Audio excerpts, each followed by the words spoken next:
Votre programme vous est présenté par Bismart et Banque Palatine, banque des ETI, de leurs dirigeants et banque privée.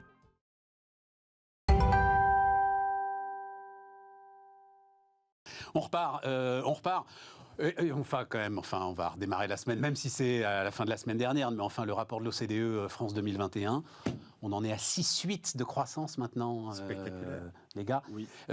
On va toucher des records historiques, hein. On n'est pas très loin, là. Prévision Banque de France actualisée, 7,25. Hein. Et 7,25, c'est du jamais vu depuis l'après-guerre. Oui. Pour l'instant, on est encore sur l'année 69, là, qui avait été à 6,9, je crois, si je ne m'abuse. Oui, c'est ça. 7,25, je ne l'ai pas vu, Ah, celle-là. si. C'est la toute dernière. Il y a une petite différence INSEE Banque de France, mais enfin, c'est des chiffres extraordinaires. Ah, c'est fabuleux, mais tu n'as jamais douté. Non, mais 7,25, non, mais enfin... Alors, tiens, ma question, c'est celle-là. Tiens, Julie. Est-ce que le président de la République peut tirer profit d'une telle performance ? Parce que c'est une performance, mais elle est unique en Europe. Absolument. Il l'a un peu fait dans sa dernière intervention. Quasi unique. Non, mais vis-à-vis de l'opinion publique. Ce que je veux dire, Oui. que lui, il essaye de le faire, ça, j'ai pas de doute. mais de ce que tu connais des mécanismes d'image, etc., vis-à-vis de l'opinion publique, est-ce que l'opinion publique va lui donner crédit de cette croissance extraordinaire ? Si cette croissance extraordinaire se retrouve dans la vie quotidienne des Françaises par des marqueurs qui soient suffisamment clairs. Après, c'est vrai que contrairement aux États-Unis où on entendait beaucoup de gens à l'époque de Trump dire j'aime pas Trump, mais je dois reconnaître que la situation s'est améliorée. Ouais. Je pense qu'en France, on ne sait pas dire j'aime pas Macron, mais je reconnais que la situation économique s'est améliorée. T'as raison. Parce que notre débat est quand même très idéologisé toujours. Et c'est vrai qu'il y avait cet article de The Economist la semaine dernière qui disait la France s'en sort plutôt bien, mais elle est toujours gloomy et feel miserable. Mais c'est ça qui est fou. Et c'est ça qui est fou, c'est qu'on a des vrais, je sais pas, ça doit s'expliquer en psychologie, je pense, mais cette capacité à être dans les croyances limitantes, quoi. Et c'est vrai que, The Economist le pointait, le débat politique, aucun président n'a gagné sur un thème de la France qui va mieux. Pour l'instant, il faut tout le monde commence par contrer ces chiffres en disant mais non, mais c'est pas la réalité, etc. Moi, j'ai noté quand même dans l'annonce de l'OCDE le plan de relance impressionnant et très efficace. Mais oui. C'est vrai que ça, il faut que est-ce que l'équipe gouvernementale saura défendre ce bilan-là et le faire montrer en quoi il est concret dans la vie des Français aujourd'hui. C'est ça l'enjeu, quoi. Faut qu'ils fassent monter, en fait, mais est-ce qu'ils le voudront, est-ce qu'ils auront le temps et tout, l'ensemble des industriels que je vous décrivais, que moi je connais.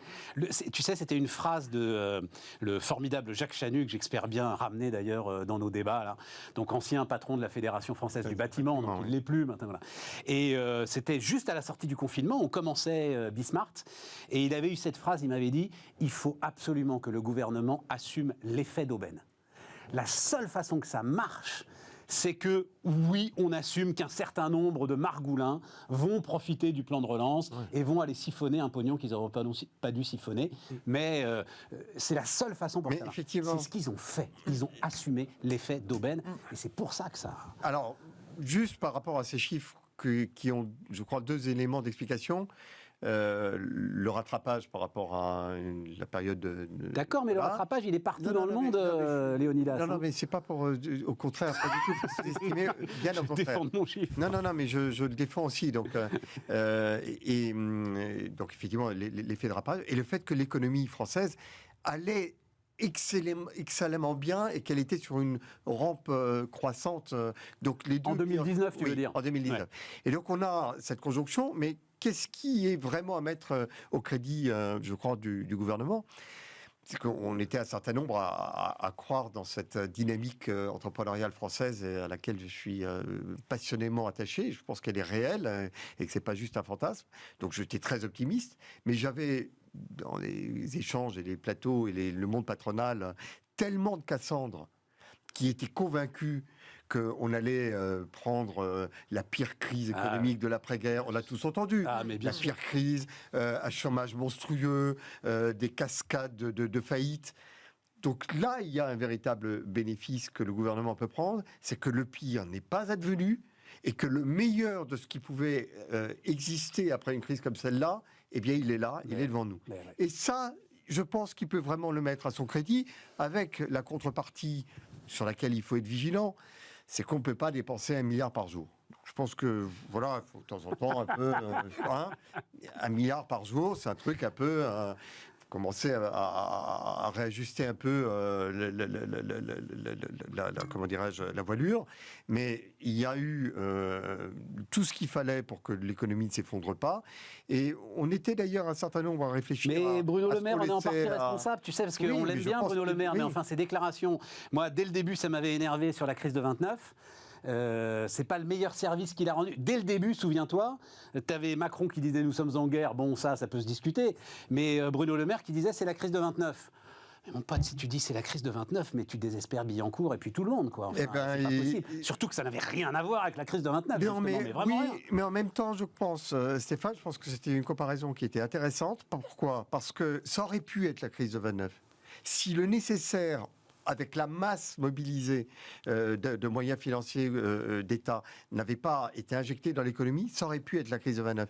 Et je pense que pour les générations futures sur lesquelles nous avons tiré des crédits, des lignes de crédit sur nos enfants, nos petits-enfants, allez, admettons, et c'est pas pour polémiquer, je dis simplement que nous leur aurions laissé une crise de 29 parce qu'on n'aurait pas fait le nécessaire, ça aurait été un véritable désastre. Donc je pense que le gouvernement peut totalement, légitimement dire nous avons évité le pire et c'est mais comme le dit Julie, il faut qu'à un moment on le ressente nous citoyens, quoi. Clément. Peut-être pour être encore un tout petit peu plus optimiste, je ne sais pas si vous avez regardé la publication donc, pour la croissance 2022, la Banque de France pareil, fait une petite prévision en disant il est possible qu'en 2022 ça aille jusqu'à 6%, finalement. Pour l'instant, on est sur 4. Oui, bien sûr, on est sur 4, mais il y a une trajectoire dans les scénarios qui dit si les Français dépensent un peu plus du stock d'épargne qui a été accumulé, on peut être à 6.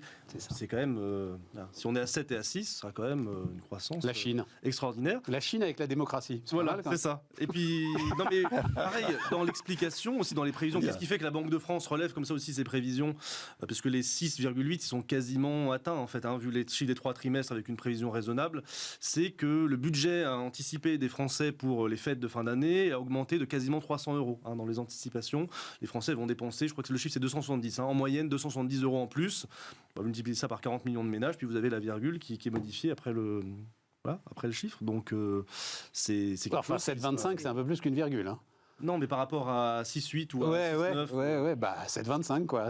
Ouais, vous avez le 0,25. Non, mais tu te rends compte de quoi on parle? On aurait été ensemble il y a 2 ans. On est passé de 0,1 à 0,2 et on aurait eu des communiqués de triomphe. Et pour le Cocorico, les Allemands ont dû légèrement réabaisser leurs prévisions et je crois que c'est 3,1.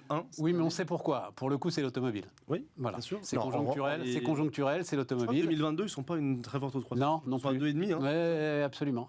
Mais c'est l'automobile et le ralentissement chinois qui sont leurs 2 gros moteurs, quoi. Voilà. On doit aller faire des progrès sur le commerce extérieur qui reste une plaie de notre économie. Et là, je pense que c'est une plaie qui repose sur les épaules de tout le monde. Mais je crois qu'il y a vraiment de quoi, comment dirais-je, booster la fierté nationale autour de ces chiffres. Et tant mieux. Parce que c'est totalement légitime. Mais si je peux juste me terminer une dernière remarque sur le déficit extérieur, c'est vrai que c'est une plaie, justement, pour les externalités, tu le disais, que ça génère, mais qu'est-ce qui ne nous incite pas toujours à le réduire? Et c'est là où il peut y avoir un manque d'incitation, c'est que tant qu'on est dans la zone euro, on le finance sans problème. En fait, c'est ça le problème, c'est que les gouvernements n'ont pas d'incitation, contrairement à une zone monétaire, on va dire, qui serait elle-même en déficit. À partir du moment où la zone euro, de toute façon, a un excédent tellement énorme, je crois que c'est 400 milliards d'euros, l'excédent courant de la zone euro, de toute façon, comme on emprunte en besoin extérieur en euros, nous, on n'est pas, on est quelque part dans les avantages de l'euro pour la France. Nous, individuellement, on n'a pas d'incitation à la réduire, alors que ça crée des externalités négatives par ailleurs. C'est un peu notre problème aussi. Oui, enfin, c'est quand même pas étranger non plus à notre problème de réindustrialisation. Non, bien sûr. Non, c'est vrai, Léonidas. C'est des externalités, mais on oublie la facilité. Ce qui explique très justement, Clément, c'est que c'est tellement facile que... Voilà. Sur 2 éléments centraux, tu as cité la dette, les générations extérieures. Alors, non, c'est pas plus les générations extérieures que nous qui en supportons le prix, Léonidas. Mais oui, mais ça fait partie d'une série de trucs truc que moi j'aimerais quand même Stéphane, rectifier de temps en temps dans le discours. Très Voilà. hélicoptère monnaie. Hein, non, mais la dette, elle est là pour tout le monde. On en paye, elle pèse déjà sur, justement, Celle qu'on a contractée, elle pèse pas d'ailleurs. l'ensemble. Celle qu'on a contractée, elle pèse pas et elle ne pèsera jamais. Mais ce que je veux dire, le poids de la dette, il pèse de toute façon sur l'ensemble de ceux qui ont la supporté aujourd'hui. Bon. Oui, Stéphane, non, mais ce que ça veut dire. Non, mais Non, au-delà mais je d'un dis très, certain très vite. niveau, bien entendu, la boule de la dette va rouler quand même très très longtemps et très loin, j'en sais et rien. elle grossit tout le temps quand même. 276% de dette sur PIB pour les Japonais. Hein. Oui, sur leur Je sais propre, pas où il est le niveau, hein. sur leur De propre. toute façon, là, vu l'écart entre le taux d'intérêt et le taux de croissance, de toute façon, on va voir ça diminuer. Hein, c'est-à-dire que dans les prévisions, enfin, sauf si on continue à dépenser autant, hein, c'est toujours pareil. Mais... Oui, Mais c'est vrai qu'on va redescendre un que peu. la pente est un tout petit peu. C'est pour ça que je dis. Non, non, bien sûr. Écoute, on est à 117, on va redescendre à 115. Ça va te rassurer. Tu vois, voilà. Absolument, je te remercie. Voilà une bonne nouvelle de plus. Et voilà Stéphane, une bonne nouvelle de plus. Non, et puis il y a alors l'ensemble de ce que l'INSEE a envoyé sur l'emploi, qui est aussi quand même très très intéressant. Je ne sais pas si vous avez eu le temps de regarder, parce Bien que sûr. Jean-Luc Tavernier, Alors, sa prévision. tu as eu le temps, Oui, Clément. bien sûr. Voilà, et notamment sur l'emploi des jeunes, et notamment Le sur ça y est. retour à l'emploi. Voilà, on voit l'effet de Enfin. l'apprentissage. Voilà. Enfin, Enfin. gros défaut, parce que c'est vrai que le taux de chômage n'est pas un bon indicateur à lui seul. C'est un indicateur qui est facilement manipulable, ou en tout cas qui ne prend pas en compte assez toute la performance en termes d'emploi. Et donc là, on voit qu'il y a le retour au marché du travail d'une partie des catégories qui en étaient soit exclues, soit qui s'en étaient détournées. Et c'est en fait une très bonne nouvelle. Aussi bien d'ailleurs sur l'emploi des jeunes que ça pourrait être ensuite sur l'emploi des seniors dans les années à venir. Donc je résume ce que dit l'INSEE et ce que dit notamment Jean-Luc Tavernier, son directeur général. On pouvait s'attendre, vu les hausses de création d'emplois, vu les chiffres de Pôle emploi, ce ne sont pas les mêmes que l'INSEE, hein, il faut Oui. toujours insister là-dessus, les chiffres de Pôle emploi nettement orientés à la baisse. Jean-Luc Tavernier dit on pouvait s'attendre à ce que nous-mêmes, notre donc, taux de chômage au sens BIT, baisse fortement. Il ne baisse pas. Pourquoi ? Parce que tu as une augmentation du taux de participation au travail. L'ensemble de ceux qui étaient complètement découragés d'aller chercher un emploi, tout à coup se disent tiens, j'ai peut-être une chance. Ouais, voilà, je vais essayer d'y retourner. Et ça, c'est la meilleure nouvelle. Alors on n'a pas moi je suis pas du tout une spécialiste de ce sujet, on n'a pas forcément la vision de ce qui est là-dedans, mais c'est pas forcément problématique. Je pense que c'est des bonnes politiques d'activation pour ramener au travail de toute façon, mais tout ce qui sont les dispositifs, un jeune une solution, Eh ben, ça en fait partie. etc. Ça en fait partie. Mais je pense, C'est-à-dire, tu es obligé de te dire qu'à un moment, tout ça, même si ça a l'air d'être un empilement de trucs, là, voilà, qu'on a déjà vu 10 fois. si à ça un produit moment- ça, effectivement, c'est Non, mais pardon, il y a quelque chose qui est très particulier que le gouvernement. Mais ça fait partie des marqueurs, voilà. Oui. Je pense que sur les choses, ça fait partie des marqueurs qu'il faut absolument rendre visible pour les Français, pour le coup. Voilà, c'est ça. Dans cette campagne, se dire que parce qu'on a vu tellement de dispositifs de campagne, etc., qui en fait produisaient pas d'effet. Je pense que l'apprentissage, c'était intéressant aussi qu'au départ, quand on l'a ouvert aussi aux jeunes en fin d'études et aux jeunes à bac+5, etc. Je pense que ça a contribué à faire changer l'image de l'apprentissage, mais drastiquement. Donc c'est vrai que c'est pas forcément ceux qu'on avait le plus besoin, mais en même temps, c'est en faisant de l'apprentissage cette filière d'excellence, y compris pour les bac+5, qu'on a réussi, je trouve, à faire changer Tout à fait. l'image de l'apprentissage dans le pays. Tout à fait. Donc il faut pouvoir, effectivement, ça fait partie des crédits. Et c'est pas gagné. Mais c'était pas gagné. Et alors, une précision, puisque c'était une émission passionnante, allez la voir si ça vous intéresse, la semaine dernière autour de l'emploi, notamment avec Gilles Berset, avec Bernard Martineau et avec Jérôme Matisse, où ils expliquaient quand même que, comme tu viens de le dire, c'était assez fort et le dispositif marchait très très bien pour l'université. C'est plus compliqué pour le lycée. Et c'est plus compliqué encore aujourd'hui en sortie de lycée. Et c'est vraiment là qu'il faudrait Et faire... ça, je vais te dire, pour avoir un apprenti à la maison, je pense que les écoles sont pas du tout encore, enfin notamment pour les bacs pro, etc. Voilà. Les écoles sont pas du tout, enfin ne savent pas assez bien aider les enfants à trouver des stages. Quand tu dis les écoles, c'est les lycées. C'est le lycée. ouais. Ouais, voilà, c'est ça. Ouais. Enfin, il y a un énorme sujet, voilà, avec des Tout à fait. écoles qui savent quand même pas bien comment les orienter, qui n'ont pas de base de données. Enfin, c'est assez impressionnant. Je trouve, pour en accompagner un très concrètement, on se dit beaucoup de choses sur l'apprentissage, mais tant que voilà, il faut, Oui, il faut il y a quand vraiment qu'aussi les parmi, établissements s'y mettent, je trouve, plus fortement. Les points très très positifs de ce qui a été fait, c'est la manière dont on a réussi à imbriquer tout le tissu industriel et le tissu économique dans ce cycle d'apprentissage. C'est vrai que ce gouvernement n'a pas uniquement eu des politiques venant d'en haut pour saupoudrer, il y a eu vraiment des partenariats qui ont été tissés avec le monde économique.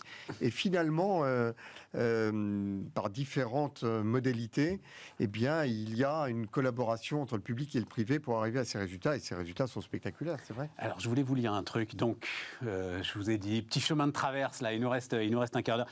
J'ai été sidéré par cette histoire de Cogedim. Donc, Cogedim va faire des logements bons pour la santé, va se lancer dans le logement bon pour la santé. Cogedim a beaucoup travaillé sur le confort d'été. Il promet des bâtiments aux teintes claires, dotés de brise-soleil, avec des balcons végétalisés pour une meilleure ventilation. Ces appartements seront bi-orientés, ce qui apporte aussi luminosité et permet de renouveler l'air. Il y a tout ce qui touche à l'acoustique et aux soins apportés à l'isolation acoustique des bâtiments. Il y a tout ce qui touche au débit de pression variable des VMC, des ventilations. Et enfin, sensibiliser les acquéreurs à ces sujets, leur expliquer qu'eux-mêmes génèrent de la pollution et qu'ils peuvent changer leurs pratiques. C'est pourquoi nous leur offrons à tous un appareil de mesure de la qualité de l'air et des émissions de CO2. Je pense furieusement à ce que la philosophe Gabrielle Alpern vient nous raconter assez régulièrement sur l'hybridation aujourd'hui de tous les business, c'est-à-dire tu peux plus te contenter d'être promoteur, nous dit Cogedim. Absolument. Tu dois apporter une valeur supplémentaire. Et donc, ça va être l'appartement bon pour la santé. Non, mais en fait, normalement, c'est l'alimentation. Normalement, c'est fait du sport. Et ça, là, j'habite dans un appartement Cogedim, je vais être en meilleure santé. Les promoteurs ont cette idée que désormais, ils doivent apporter un service. Que la promotion, c'est un service. Et c'est une gamme de services. Tout à fait. Et d'ailleurs, c'est une bascule que la Fédération française du bâtiment, de l'immobilier, la FPI, la Fédération de la promotion immobilière. La promotion immobilière, très juste. A prise un tournant avec sa précédente présidente, Alexandra François-Cusack, et elle a lancé quelque chose qui va être en ligne dans quelques jours, quelques semaines, qui est un Urban e-Lab et qui a comme objectif d'aller explorer tous ces services qui sont des services numériques, toute la problématique de l'environnement, toute la problématique de la santé, cette manière de concevoir l'habitat en amont, d'apporter des services après que le bâtiment ait été livré. Donc, effectivement, c'est l'immobilier comme une gamme de services. Et là, l'exemple que tu donnes avec la Cogedim est un exemple, une illustration parfaite, mais il est clair que à la fois les collectivités locales et les locataires et tout l'environnement urbain attendent de la promotion immobilière de ne pas simplement se contenter de livrer des mètres carrés et de s'en aller en laissant la clé derrière eux. Je n'ai pas compris ton enthousiasme. Ah mais si, parce que c'est... Non, parce que l'évolution servicielle de l'industrie du bâtiment, etc. Enfin, là, que j'ai dit, mais juste en train de réapprendre ce qu'était l'habitat pré-pétrole. Ce que faisaient nos anciens, les principes d'architecture. On enterre les parois au nord, on fait une ouverture plus grande au sud, on fait rentrer la chaleur, on fait 2 ouvertures pour que l'air circule. En fait... Les Romains déjà. Non mais en fait c'est là où c'est absurde quoi. Tu vois, mais c'est pas absurde. Ne dis pas que c'est absurde. C'est pas absurde, mais juste évidemment. Enfin, tu vois, il y a un côté où on redécouvre des choses. Il suffit de regarder ce qu'on faisait après pétrole. Encore une fois, heureusement qu'on les redécouvre. Heureusement qu'on les redécouvre. Et du coup, c'est pas seulement bon pour la santé. Enfin, c'est le bâtiment, c'est 10% des émissions de gaz à effet de serre. Le neuf, ça va être très important. Donc, si dans le neuf, effectivement, on peut se dire, tiens, quand je fais un chai dans un domaine viticole, je vais plutôt penser à l'enterrer plutôt que mettre un grand hangar en plein soleil où on met la clim dedans. Évidemment, enfin, tout ça, c'est des éléments de... Enfin, c'est presque du bon sens qu'il faut retrouver. C'est du bon sens, mais Julie, qu'est-ce qui porte aujourd'hui la construction ? Les dispositifs de défiscalisation. Point à la ligne. Je construis... Et alors d'ailleurs, c'est là pour le coup, l'État a un rôle, et c'est pour ça que ça change si souvent, parce qu'ils ont un rôle presque trop important. Je construis ce qui est défiscalisable. Bon, se dire que je change de perspective et que je vais construire des apparts où il va faire bon vivre, pardon de le dire comme ça, c'est une révolution. C'est juste le marketing est fantastique, quoi. C'est-à-dire que c'est pas que du marketing. C'est pas que du marketing, ils le font là. Oui, non, c'est pas que du marketing. Non, mais attends, le capteur de CO2 à la maison, enfin, me dis pas que c'est nouveau. Les Romains n'en avaient pas. Non, mais, c'est la clé de la lutte anti-Covid d'ailleurs, il faut bien le dire. C'est évidemment très bien. c'est évidemment très bien. Mais enfin, Mais tu penses voilà, dans toute innovation, il y a de l'hybridation. C'est pas très... Non, mais évidemment, il faut revenir. Mais encore une fois, la construction neuve par rapport à la rénovation énergétique des bâtiments existants est un petit sujet. Donc, il y a aussi le gros sujet de la révolution où... Notre ami qui était invité sur le plateau, c'était Christian, qui voulait faire un plan militaire pour développer la rénovation énergétique. Mais c'était intéressant. Christian Saint-Etienne, Christian Saint-Etienne, il veut des plans militaires pour tout. Lui, c'est l'économiste. Mais tu sais, Clément, c'est l'économiste qui est tellement sûr que c'est comme ça qu'il faut faire que derrière. Si on n'a pas assez de compétences d'entreprise qui peuvent gérer la rénovation, il s'imagine un général d'armée. Il faut l'organiser quartier par quartier. C'est-à-dire qu'on fait tous les immeubles d'un coup pour pouvoir concentrer la ressource. Toc toc, monsieur Enra, c'est chez vous maintenant qu'on fait les toitures. Vous voulez bien sortir pendant 6 mois, aller habiter chez votre grand-mère. Allez hop. Mais c'est un peu ça, 1 million de logements par an. Il faut y parvenir. Mais moi, ce qui m'intéresse, c'est est-ce que la marge augmente? Voilà, mais ça, évidemment. Quand même. Mais évidemment, Clément. Quel est le prix du coup de ce type de logement bon pour la santé? Tu justifies le prix. Ce qui est un problème pour les promoteurs aujourd'hui. La disposition à payer de quelqu'un qui dit tiens, je vais avoir un logement Là aussi, les Français disent qu'ils sont prêts à payer, t'as vu Parce qu'il y a un petit sondage qui dit aussi que les Français sont prêts à payer. Pour un logement plus... Donc quel prix supplémentaire? Pour un logement plus respectueux de l'environnement, en tout cas, les Français disent qu'ils sont prêts à payer aujourd'hui. Ce qui est intéressant, c'est que quand ils évaluent la qualité environnementale d'un bien, ils voient évidemment la consommation énergétique, l'isolation, etc. Ils ne voient pas être habité loin d'une infrastructure de transport, par exemple. Ouais. Donc, continuer à prendre sa voiture pour les déplacements, ça, ils ne voient pas forcément. Le problème, c'est que si tu habites près d'une infrastructure de transport, alors là, pour le coup, ça coûte beaucoup plus cher. Voilà. Donc, la question, c'est est-ce que tu acceptes de sacrifier 10 mètres carrés? Parce qu'à l'arrivée, ça va être ça. 10 mètres carrés pour le métro, le tram, le train. Voilà, c'est ça. Et pour avoir quelque chose d'écologiquement compatible.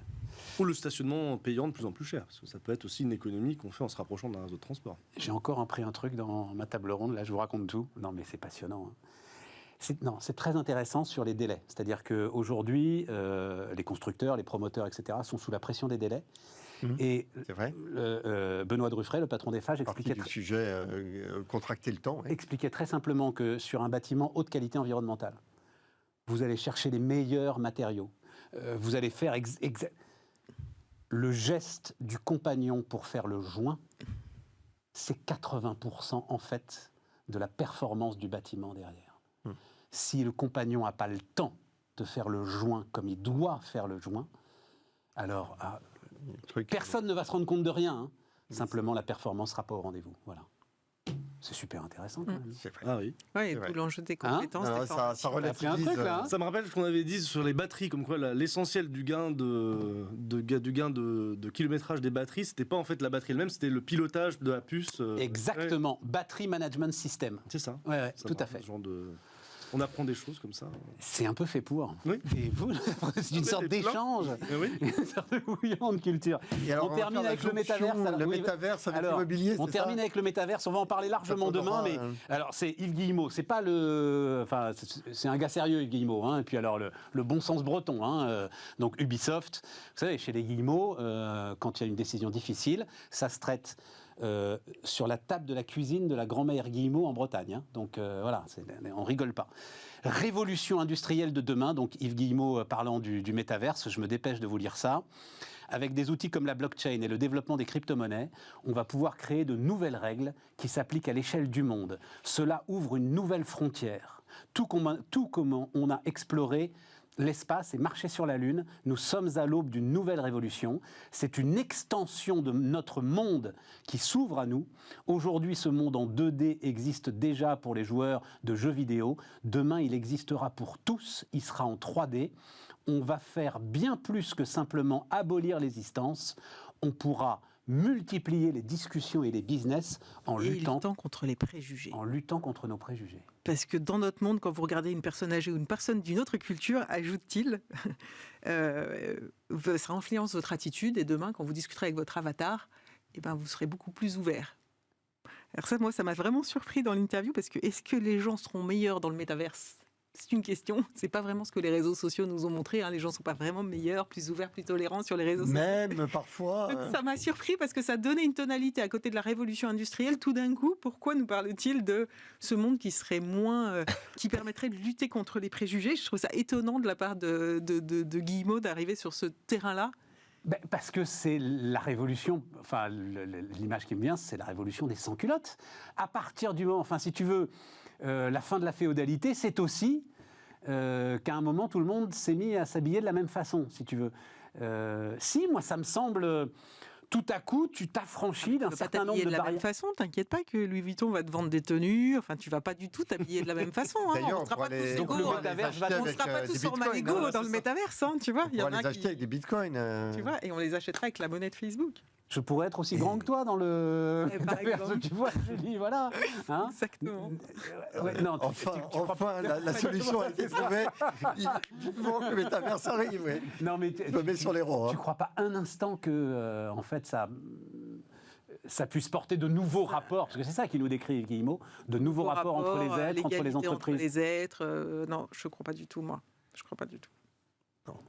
Moi, je pense que ça permet de faire dans un monde virtuel des essais pour essayer de voir comment améliorer notre monde réel. Mais voilà, c'est mes obsessions en moi. En l'occurrence, il s'avère que le monde de la promotion immobilière s'intéresse énormément à ces univers en 3D. Ah oui, mais alors Ça ça, c'est permet de faire Dassault-Systèmes, d'accord, c'est la modélisation en 3D. modélisation, et c'est déjà opérationnel, ça commence, on est au balbutiement. Mais on voit très très bien que prendre une ville et commencer à faire des essais, à faire des groupes, à regarder, est-ce qu'on met les commerces à tel endroit, est-ce qu'on met des étages en plus ou pas, Qu'est-ce que ça donne qu'est-ce que ça donne. Là, on est, voilà. le tester, et puis là, on va pouvoir le tester dans la réalité de la vie. Eh quoi. ben, je trouve que là, il y a des choses absolument passionnantes. Après, le domaine des jeux est un domaine Non, mais justement, Guillemot, il en sort. Tu vois, il dit, Oui. nous, on est déjà dedans. C'est pour ça que son Oui, témoignage tout à est fait. intéressant. Absolument. Parce que lui, il dit, nous, on est déjà dedans, en fait, le métaverse. Et Voilà.